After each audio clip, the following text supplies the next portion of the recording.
शब्दहरू रोएर भिजे चिठीका हरफहरूमा भावनाहरू पोख्दै नाम तिम्रो लेख्दैछु यो चिठीमा।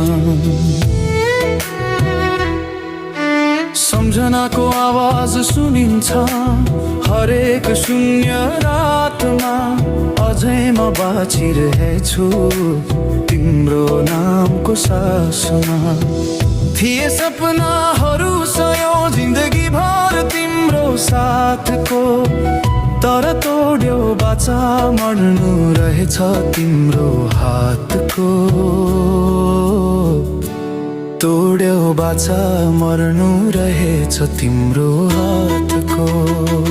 म मरेर के भो तिमीलाई, म जस्तो हजार पाइहाल्छ। तिमी खुसी हुन्छौ